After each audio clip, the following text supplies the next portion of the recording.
ஞானானந்தமயம் தேவம் நிர்மலஸ்படிகாகிருதியும் ஆதாரம் சர்வ வித்யாநாமய கிரீவம் உபாஸ்மகே.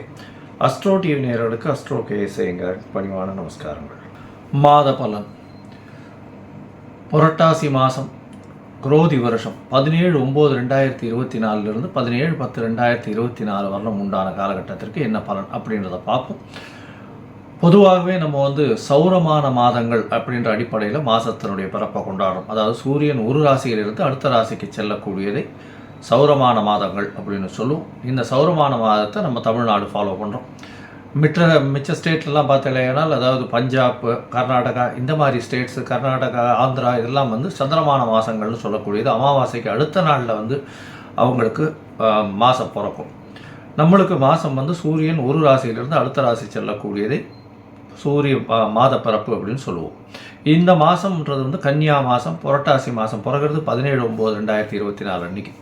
இந்த மாதத்தில் வரக்கூடிய கோல்சாரம் என்ன, இந்த மாதத்தினுடைய விசேஷ நாட்கள் என்ன அப்படின்றத ஒன்றா பார்க்கலாம். இந்த மாதத்தினுடைய கோல்சாரம் அப்படின்னு எடுத்தோம்னா, காலபுருஷ தத்துவத்தில் 2வது ராசியான ரிஷபத்தில் குரு, மிதுனத்தில் செவ்வாய், சிம்மத்தில் புதன், கன்னியில் சுக்கிரன், சூரியன் மற்றும் கேது, சனி பகவான் கும்பத்திலும், மீனத்தில் ராகு பகவான் இருக்கா. இந்த மாதத்தில் வரக்கூடிய மாற்றங்கள் அப்படின்னு சொல்லக்கூடியது மாதகாலங்கள் மாற்றங்கள் என்ன அப்படின்னா, 19/9/2024 அன்றைக்கி 2 கிரகங்கள் மாறுறது. புதன் சிம்மத்திலிருந்து கன்னியிலும், சுக்கிரன் கன்னியிலிருந்து துலாத்திலையும் மாறுறார். அதற்கு பிறகு 6/10/2024 அன்றைக்கி பார்த்தேன்னா, புதன் கன்னியிலிருந்து துலாத்திலும், அதுக்கப்புறம் 14/10/2024 அன்றைக்கி சுக்கிரன் விருச்சிக ராசிக்கும் துலாத்திலிருந்து போகிறார். இந்த மாதத்தில் வரக்கூடிய அதாவது என்ன சொல்கிறது, பெயர்ச்சிகள் அப்படின்னு சொல்லக்கூடிய மாத கிரகங்களுடைய பெயர்ச்சிகள் இதுதான். இப்போ இந்த மாதத்தில் வரக்கூடிய விசேஷ நாட்கள் அப்படின்னு பார்த்தலையானால், புரட்டாசி மாதம்னு சொல்லக்கூடியதே பித்ருக்களுக்கு உண்டான மாதம்னு சொல்கிறோம். நம்முடைய மூதாதையர்களுக்குன்னு ஒரு மாதத்தை கொடுக்கப்பட்டுள்ளது. அதில் பார்த்தலையானால், இந்த 18ஆம் தேதி அன்றைக்கே பௌர்ணமி வருது. 18ஆம் தேதிக்கு மாலைய பட்சம் ஆரம்பம் அப்படின்னு சொல்கிறோம். அந்த மாலைய பட்சம் அப்படின்னும் போது 15 நாள். ஒரு பட்சம் அப்படின்னு சொல்லும்போது கிருஷ்ணபக்ஷம் சுக்லபக்ஷம்னு 2 பட்சம் வரும் ஒரு மாதத்துக்கு. அது மாலைய பட்சம் வளர்பிறையை ஒன்றாகவும் தேய்விரையை ஒன்றாகவும் சொல்லக்கூடியது. பௌர்ணமியிலிருந்து அமாவாசைக்கு வரக்கூடியதை தேய்விரை கிருஷ்ணபக்ஷம்னு சொல்லக்கூடியது. இதில் மாலைய பட்சம் பௌர்ணமிக்கு அடுத்த நாளிலிருந்து பிரதமையிலிருந்து ஆரம்பிக்கும். இது 15 நாட்கள் வரும் அமாவாசையோடு சேர்த்து. அமாவாசைக்கு அன்றைக்கி மகாலய அமாவாசை வரும். 18/9/2024 அன்றைக்கி மாலைய பட்சம் ஆரம்பம். இந்த மாலைய பட்சத்தின் விசேஷம் என்ன அப்படின்றத ஒரு தனி வீடியோ போடுறேன். இந்த மாலைய பட்சத்தில் பார்த்தீங்கன்னா, பித்ருக்களுக்கு செய்ய வேண்டிய கர்மாக்களை தனியாக செய்யணும். அதாவது தந்தையார் இல்லாதவர்கள், தாய் தந்தையர்கள் இல்லாதவர்கள், இருவரும் இல்லாதவர்கள் கண்டிப்பாக பித்ருக்களுக்கு செய்ய வேண்டிய கடமைன்னு சொல்லக்கூடிய கர்மாக்களை செய்வதன் மூலியமாக அவர்களுக்கு பித்ருக்களின் ஆசிகளும், அவர்கள் குடும்பமும், அவர்களுடைய சந்ததியினரும் மிகவும் நன்றாக இருப்பார்கள். எந்த ஒரு தடங்களும் எடுக்கும் முயற்சியில் வராது. இதனால தான் பித்ருக்களும் ரொம்ப முக்கியம், குலதெய்வமும் ரொம்ப முக்கியம்னு சொல்கிறது. அவர்கள் உங்களை பாதுகாப்பார்கள் எப்போவுமே. சரி, இந்த மாதத்தில் மகாபரணி 21/9/2024 அன்றைக்கி மகாபரணி அப்படின்னு சொல்லக்கூடியது. அதை தவிர 25ஆம் தேதி அன்றைக்கி மத்திய அஷ்டமி. மத்திய அஷ்டமின்னா நடு நாள், அதாவது பௌர்ணமிக்கும் அமாவாசைக்கும் உண்டான நடு நாள், 8ஆம் நாள் மத்திய அஷ்டமி. 26ஆம் தேதி அவிதானவமி. இந்த அவிதானவமி, மத்தியாஷ்டமி, மகாபரணி இதெல்லாம் என்ன விசேஷம் அப்படின்னா, உங்களுடைய மூதாதையர்கள் அதாவது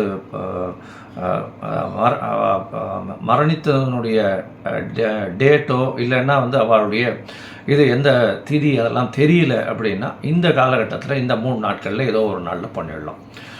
இது பக்கத்தில் இருக்கக்கூடிய கோவிலில் இருக்கக்கூடிய குருக்கள்கிட்டையோ, உங்களுடைய வீட்டில் இருக்கக்கூடிய ரெகுலராக வரக்கூடிய வாத்தியார்கிட்டையோ கேட்டுன்னு பண்ணுறது ரொம்ப விசேஷம். அதற்கு பிறகு மாலைய அமாவாசை 2/10/2024 அன்றைக்கி மாலைய அமாவாசை. அதற்கு அடுத்த நாளிலிருந்து நவராத்திரி உற்சவம்.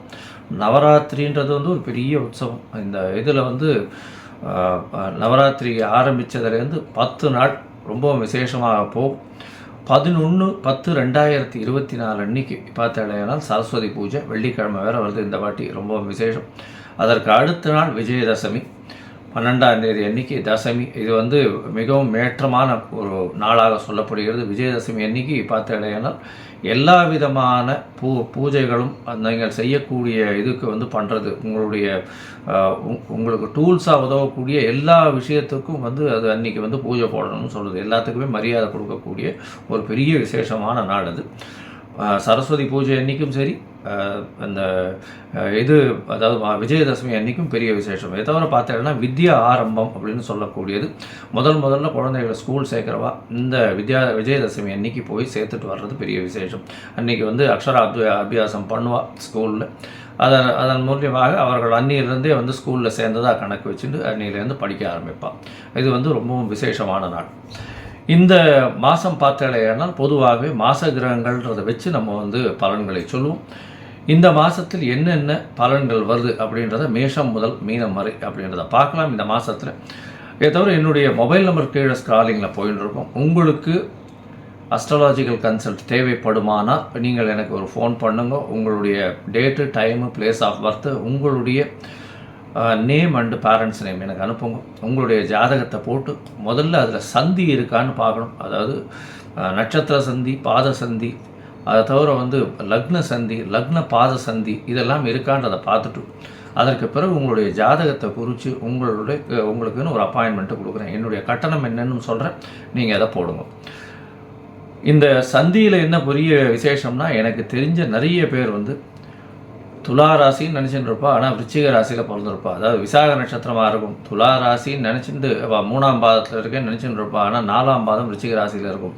அதனால் பாத சந்தி வரும்போது ராசியும் மாறக்கூடிய வாய்ப்புகள் உண்டு. அதனால் குணாதிசயங்களும் மாறும். அதை தவிர நீங்கள் நினச்சது எல்லாமே நீங்கள் பார்க்கக்கூடிய அதே மாதிரி லக்னமும் வந்து அந்த மாதிரி சந்தியில் இருந்ததுன்னா மாறக்கூடிய வாய்ப்புகள் ரொம்பவும் அதிகம். இதன் மூலியமாக உங்களுக்கு சொல்லக்கூடிய பலனும் சரி, உங்களுக்கு கிடைக்கக்கூடிய பலாபலன்களும் வந்து மாறுபடும். அதனால் என்ன ஆகும்னா, நீங்கள் நினச்சின்னு இருக்கிறது வந்து துலா ராசின்னு நினச்சின்னு இருப்பீங்க, ஆனால் விருச்சிக ராசியில் இருப்பீங்க. பலாபலன்கள் மொத்தமே மாறும். உங்களுடைய கேரக்டரிஸ்டிக்ஸ், உங்களுக்கு வரக்கூடிய அதிர்ஷ்டங்கள், நீங்கள் அதிர்ஷ்டம் இல்லாத நாட்களில் போய் அதிர்ஷ்டம் நினச்சின்னு பண்ண போய் அதுவும் ஃபெயிலியர் ஆகும். ஸோ அதனால் ரொம்ப ஜாகிரதையாக இதை மட்டும் குறிச்சிட்டு பண்ணுறது ரொம்ப விசேஷம். சரி, இப்போ மேஷம் முதல் மீனம் வரை இந்த புரட்டாசி மாதம் எப்படி இருக்குது அப்படின்றத பார்ப்போம். இப்போது ஒரு ராசியாக மேஷம் முதல் மீனம் வரை பார்க்கலாம். மிதுனம், மிருகசீரிஷம், திருவாதிரை, புனர்பூசம் இந்த 3 நட்சத்திரம் 9 பாதங்களை கொண்ட ராசி. ராசியின் அதிபதி புத பகவான் ராசிக்கு 4ஆம் இடத்துல இந்த மாதம் வரார். 17ஆம் தேதி மாதம் பிறகுறது. 19ஆம் தேதி அன்னைக்கு உங்களுடைய ராசிநாதன் 4ஆம் இடத்துல ஆட்சி பெற்று மூல திரிகோணம் பெற்று இருக்கிறது பெரிய விசேஷம். படிக்கக்கூடிய மாணவர்களுக்கெல்லாம் இவ்வளோ நாளாக மைண்டில் டிஸ்ட்ராக்ஷன்ஸ் இருந்துகிட்டே இருந்திருக்கும். இப்போ பார்த்தோம்னா 4ஆம் இடம் வலுப்பெற்று போகிறதுனால பெரிய ஏற்றம். படிக்கக்கூடிய மாணவர்களுக்கு பெரிய ஏற்றம் கிடைக்கக்கூடிய காலகட்டம். அதை தவிர தாயின் உடல்நிலையில் நல்ல ஒரு ஏற்றம் இருக்கக்கூடிய காலகட்டம். குழந்தை பிராப்தி ஏற்படக்கூடிய பாக்கியம் நிச்சயமாக உண்டு. ஏன்னா 5ஆம் அதிபதி 5ஆம் இடத்தில் ஆட்சி பெற்று போயிருக்கிறது பெரிய விசேஷம். இவ்வளவு நாளாக குழந்தை பாக்கியம் இல்லாதவர்களுக்கு நல்ல ஒரு ஏற்றம் கிடைக்கக்கூடிய காலகட்டமாக அமைய போகிறது. இந்த மாதத்தில் பார்த்தடையானால், அதாவது மாத கிரகம்னு சொல்லக்கூடிய சூரியன், செவ்வாய், புதன் மற்றும் சுக்கிரன் இந்த 4 கிரகங்களினுடைய கிரகங்களினுடைய மூமெண்ட்ஸை வச்சு, அதாவது மாற்றங்களை வச்சு தான் இந்த மாதத்தினுடைய பலன்களை சொல்லுவோம். இந்த மாதத்தில் பார்த்தடையானால் உங்களுடைய ராசிக்கு 3ஆம் அதிபதி 4ஆம் இடத்துல இருக்கிறதும், 4ஆம் அதிபதி ஆட்சி பெற்று போய் இருக்கிறதும், மூல திரிகோணத்தில் இருக்கிறதும் பெரிய விசேஷம். எல்லா விதமான முயற்சிகளும் வெற்றியாக முடியக்கூடிய காலகட்டம். அதாவது இதை தவிர பார்த்தேன்னா உங்களுடைய ராசிக்கு உங்களுடைய இளைய சகோதரர் மூலியமாக நல்ல ஒரு ஏற்றம் கிடைக்கக்கூடிய காலகட்டமாக அமைய போகிறது. 3ஆம் இடத்தினுடைய அதிபதியும் 4ஆம் இடத்துல நட்பு வீட்டில் இருக்கிறது பெரிய விசேஷம். உங்களுடைய ராசிக்கு புதிய பதவி, புகழ், அந்தஸ்து, கௌரவம்லாம் வரக்கூடிய காலகட்டமாக அமைய போகிறது. ஏன்னா 5ஆம் இடம் வந்து சுக்கிரன் ஆட்சி பெற்று போயிருக்கக்கூடிய காலகட்டம் இந்த ராசிக்கு ஒரு பெரிய ஏற்றத்தை கொடுக்கக்கூடியது. குழந்தை பிராப்தி ஏற்படும். குழந்தைகள் மூலியமாக பெருமையை பெறக்கூடிய வாய்ப்புகள் நிச்சயமாக இந்த மிதுன ராசிக்காரர்களுக்கு உண்டு. புதிய வேலை கிடைக்கக்கூடிய பாக்கியம் உண்டு. ஏன்னா 6ஆம் இடத்தை குரு பகவான் பார்க்கறதுனால புதிய வேலை கிடைக்கும். அதை தவிர வந்து மறைந்த இடத்திலிருந்து பொருள் செல்வம் வரும். வெளிநாட்டில் இருக்கிறவங்களுக்கு பார்த்தாலேயானால் இந்த பர்மனெண்ட் ரெசிடென்ஷிப், அதாவது பிஆர் இல்லைன்னா இங்கே இருக்கிறவங்க விசா கிடைக்கணும்னு பார்த்துட்டு இருக்கிறவங்களுக்கு விசா கிடைக்கக்கூடிய காலகட்டமாக அமைய போகிறது.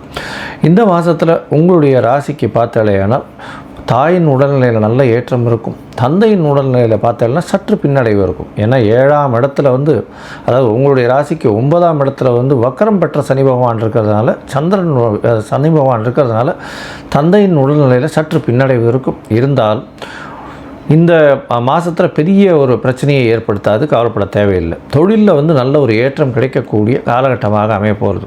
உங்களுடைய உடல்நிலையில் சற்று கவனம் தேவை. ஏன்னா உங்களுடைய ராசிக்கு 11ஆம் அதிபதி, அதை தவிர 6ஆம் அதிபதினு சொல்லக்கூடியவர் வந்து ருணரோக சத்துஸ்தான அதிபதினு சொல்லக்கூடியவர்.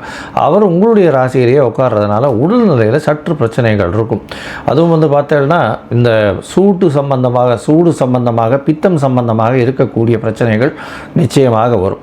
இந்த புதன் ராசிக்காரர்களான மிதுன ராசிக்காரர்கள், அதுவும் வந்து இந்த ஐடி ப்ரொஃபஷனில் இருக்கிறவா, அதாவது இந்த ஐடியில் பார்த்தாலேயானால் இந்த ஹார்ட்வேர் சாஃப்ட்வேர் இந்த மாதிரியான பொசிஷன்ஸ் இருக்கிறவா, அதை தவிர டெக்னிக்கல் நாலேஜில் இருக்கிறவங்க, கம்யூனிகேஷன் சைட்டில் இருக்கிறவங்க, கம்யூனிகேஷன்னா வந்து இந்த ஏர்டெல் ஜியோ இந்த மாதிரியான இதில் இருக்கா இல்லையா, கம்யூனிகேஷன் இதில் இருக்கா இல்லையா, அவளுக்கெல்லாம் பெரிய ஏற்றம் கிடைக்கக்கூடிய காலகட்டமாக அமைய போகிறது.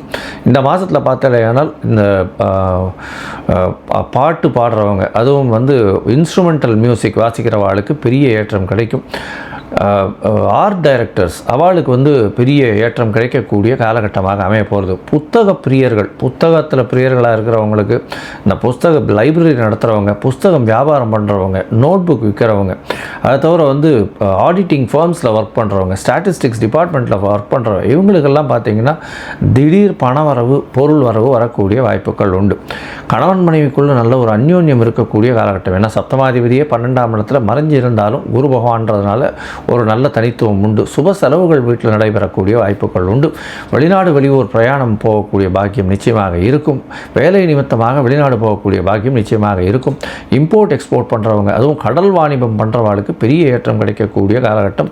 வெளிநாடு வெளியூர் வெளிமாநில சம்பந்தமாக, அது தவிர வெளி மதத்தினர் வெளி இனத்தவர் சம்பந்தமாக உங்களுக்கு ஒரு பெரிய ஏற்றம் கிடைக்கக்கூடிய காலகட்டமாக அமைய போகிறது.